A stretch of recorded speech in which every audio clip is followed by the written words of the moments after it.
Keberuntungan yang paripurna adalah dia mendapatkan kebaikan dikondisikan oleh Allah Subhanahu wa Ta'ala untuk senantiasa berbuat kebaikan dan menghasilkan kemanfaatan bagi diri berupa pahala yang besar dan juga bagi orang lain, dan terhindar dari keburukan-keburukan. Alhamdulillahi Rabbil Alamin.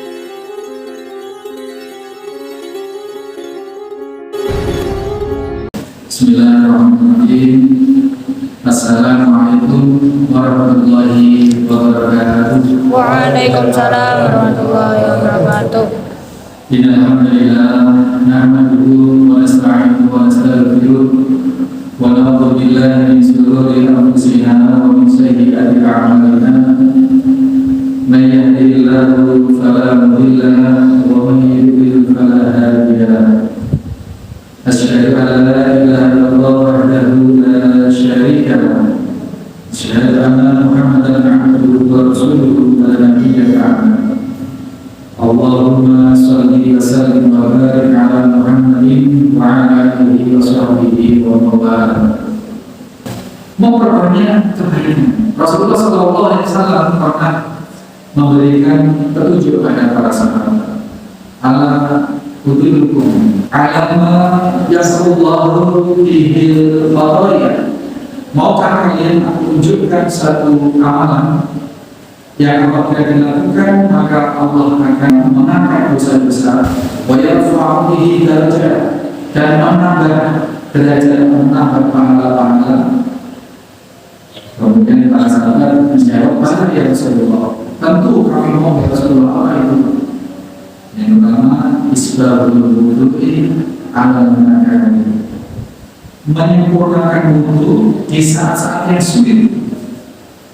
Biasanya kalau subuh atau dini hari mau tahajud, atau ya subuh yang paling sulit itu subuh di saat dini, itu menyempurnakan wudu di saat-saat yang sulit. Maka salatul khutbah ilal masyarakat. Yang kedua, memperbanyak langkah menuju masjid.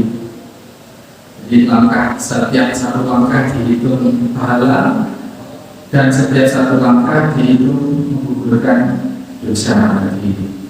Kalau para ulama lupa, maka salatul khutbah itu korriful khutbah, memperbanyak langkah dengan cara memendekkan langkah. Kalau biasanya rumah ke masjid itu kalau dengan langkah yang normal itu misalkan 50 langkah. Tapi para ulama karena menghitung maka langkahnya jadi pendek-pendek. Memperbanyak itu memperpendek langkah. Jadi yang harusnya cukup 50 langkah itu dibikin 100 langkah. Itu seperti itu. Kalau demikian pentingnya, karena setiap langkah itu mengandung pengangkatan dosa-dosa, dihilangkan dosa-dosa, diampuni dosa-dosa, dan mendapatkan satu derajat setiap langkah. Ya, wayang baru sholat itu atas sholat. Kemudian yang ketiga adalah menunggu waktu sholat setelah sholat. Seperti maghrib, nggak pulang, menunggu waktu isya, ya sambil baca Quran. Kalau sekarang sambil kajian, ya sambil wiridan, seperti itu. Kemudian tidur sholat, atas sholat. Ini kemudian wadal kumuridan, dan seperti itulah yang disebut kalian memperbanyak amal, memperbanyak kebaikan. Jadi kebaikan kita menunggu waktu sholat ke sholat berikutnya itu dihitung oleh Allah sama seperti riba, sama seperti kita pasukan yang berjaga di perbatasan di saat terjadi ancaman peperangan. Itu luar biasa, luar biasa. Amal-amal seperti ini kemudian oleh Rasulullah SAW ditunjukkan kepada para sahabat. Ini jadi dan bertakwalah kepada Allah Subhanahu wa Ta'ala. Jadi bersabar, meningkatkan kesabaran, kemudian muraqabah atau riba, memperbanyak kebaikan, kemudian bertakwa. Nah ini kunci. Nah bertakwa tentu kita sudah sangat lazim. Takwa ini adalah suatu bentuk penghambaan yang paling benar kepada Allah Subhanahu wa Ta'ala. Jadi ketika kita berbicara, meskipun kita tidak sedang membaca ayat Al-Quran, tetapi pembicaraan kita itu bermanfaat. Kita niati untuk memperoleh keberkahan Allah dari perkataan yang kita sampaikan. Kita share di media sosial dengan niat yang ingin memperoleh keridhaan Allah Subhanahu wa Ta'ala seperti itu. Itu juga bentuk-bentuk ketakwaan. Jadi tidak melulu ketakwaan itu ansih perbuatan-perbuatan ibadah makhluk. Semua orang menyingkirkan diri dari jalan agar tidak kena kakinya orang, ini juga salah bentuk ketaatan. Wa'alaikumsalam faja'allahu makhraja. Barang siapa yang bertakwa kepada Allah, maka Allah Subhanahu wa Ta'ala mengangkat derajat kepada ketinggian. Dan pada suku minta sebelah yang asli, maka diberikanlah rezeki yang di luar perhitungan. Ini apabila kita bertakwa, kemudian itulah keberuntungan, kesuksesan, keberuntungan. Jadi kuncinya tadi ada apa tadi? Dengan melazimi 4 hal menurut pengajar dari surat Al-Iqra ayat 200 ini, agar kita benar-benar memperoleh keberuntungan. Keberuntungan yang paripurna ini seperti apa?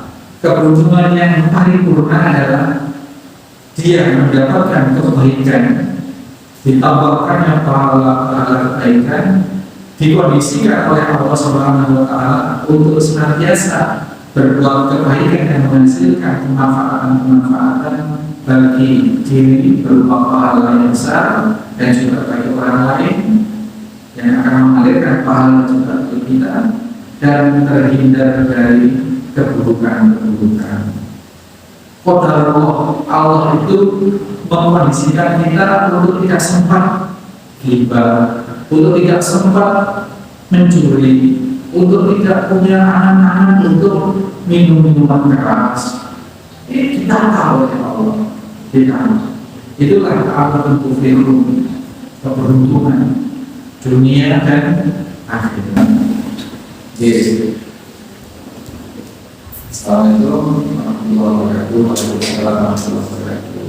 Yang saya tanyakan, gimana kalau saya telat sholat sunnah 2 rakaat waktu subuh di masjid, karena sholat 2 rakaat sebelum subuh itu lebih baik daripada dunia seisinya. Apa saya lebih baik sholat di rumah bisa mengerjakan sholat 2 rakaat waktu subuh, atau lebih baik sholat di masjid berjamaah walau tidak mengerjakan sholat sunnahnya?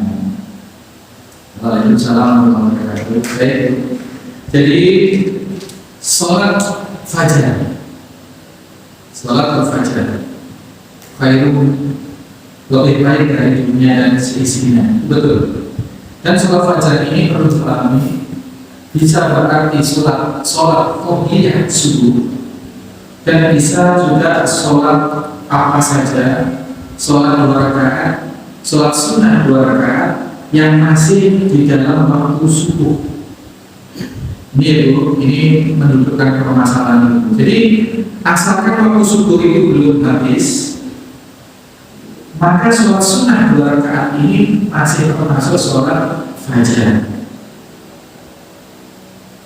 Sehingga pernah seorang sahabat ketika persis di kasusnya seperti itu tadi, datang ke masjid, posisi Rasulullah sudah sholat subuh bersama para sahabat, sholat berjamaah sudah berlangsung, dia masuk sholat.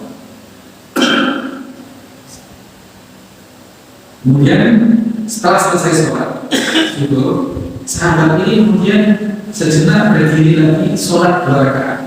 seperti orang sholat takbir. Bagaimana?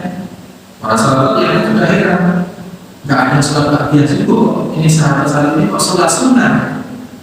Nah, kemudian setelah selesai sholat, ditanya kepada Rasulullah, sahabat sholat apa sekarang? Ya Rasulullah, sesungguhnya saya ini belum sempat sholat fajar, qabliyah subuh. Belum sempat sholat qabliyah subuh, sehingga artinya belum sholat fajar. Maka saya menunaikan sholat fajar setelah itu sholat berjamaah subuh. Kemudian Rasulullah SAW tidak membantah dan menyetujui itu. Jadi artinya kalau suatu saat kita terlambat, yaitu terlambat ke masjid di rumah tadi belum sholat sunnah, terlambat masbuk itu bisa juga ya, bisa berarti juga masih untuk rakaat pertama atau masbuk yang sudah ketinggalan rakaat. Kalau ketinggalan rakaat itu nanti mata sendiri. Nah, kemudian kapan batas masbuk itu dinyatakan ketinggalan rakaat? Apabila imam sudah iktidal dari rukuk.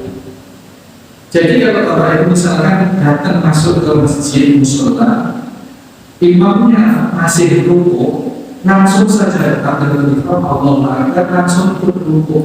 Itu sudah dianggap tidak ketinggalan rakaat. Selama imamnya belum iktidal atau belum berdiri lagi.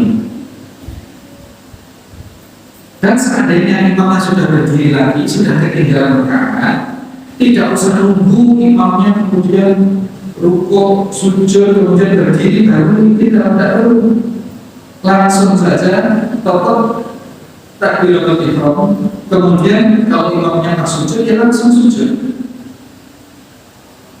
Tidak perlu tunggu nanti imamnya berdiri baru ikut berjamaah. Tidak perlu seperti itu. Jadi untuk ketinggalan sholat. Dan apabila belum sholat qabliyah subuh, yang artinya belum sholat fajar, maka setelah sholat berjamaah tadi silahkan sholat sunnah fajar, bukan sholat sunnah qabliyah subuh lagi. Karena kalau qabliyah subuh yang sebelum tadi, kalau dilaksanakan sholat sunnah qabliyah subuh, berarti dia sudah terhitung sholat sunnah fajar. Dan kalau sudah sholat subuh, kemudian sholat sendiri 2 rakaat, ini niatnya sholat sunnah fajar, bukan lagi sholat sunnah qabliyah subuh. Sampai sini paham itu Pak Ustaz? Paham itu? Terus kemudian bagus mana demi mengejar sholat sunnah qabliyah subuh itu sholat di rumah dengan konsekuensi ketinggalan sholat subuh berjamaah. Apa mengejar sholat subuh berjamaah kemudian tidak sholat qabliyah subuh? Ya pasti lebih baik yang mengejar sholat subuh berjamaah. Adapun sholat fajar tadi sudah ada solusi. Sholat fajarnya dilaksanakan setelah sholat subuh berjamaah. Memang sholat sunnah yang terbaik itu sebelum sholat sunnah itu dilaksanakan di rumah. Itu kalau rumahnya dekat. Tapi kalau misalkan rumahnya jauh, kalau sudah mendengar adzan subuh, kemudian kalau diperkirakan imam jarak dari masjid ke rumah itu nutup waktunya beberapa menit, lebih baik sholat di rumah, sholat qabliyah subuhnya itu. Sebagaimana yang Rasulullah SAW lakukan seperti itu. Masalahnya Rasulullah itu rumahnya ya di masjid, cuman selisih tembok saja. Ini seperti ini tembok, ini tembok. Nah, di balik tembok ini sudah rumahnya Rasulullah. Yang pernah ke sana gitu, seperti itu. Jadi mengambil dari supaya baik sholat sunnah yang di rumah, ya ketika sudah dengar adzan subuh, langsung saja sholat sunnah 2 rakaat selesai, kemudian berjalan ke masjid. Tapi ketika keadaan nutut, ya sudah sholat sunnah saja, sholat sunnahnya di masjid. Ibu sekalian, bapak sekalian, mudah-mudahan kita bahas ini cukup memberikan satu tambahan pencerahan untuk wawasan dan membawa kita pada keridhaan Allah, sehingga apa yang kita bahas betul-betul Allah memberi kita untuk bisa mewujudkan dalam amal kita, amal kita, dan membawa pada satu titik Allah mengambil kita sebagai hamba yang Assalamualaikum warahmatullahi wabarakatuh. Insyaallah. Subhanallah wa bihamdihi, asyhadu an la ilaha illa anta, astaghfiruka wa atubu ilaik. Assalamualaikum warahmatullahi wabarakatuh.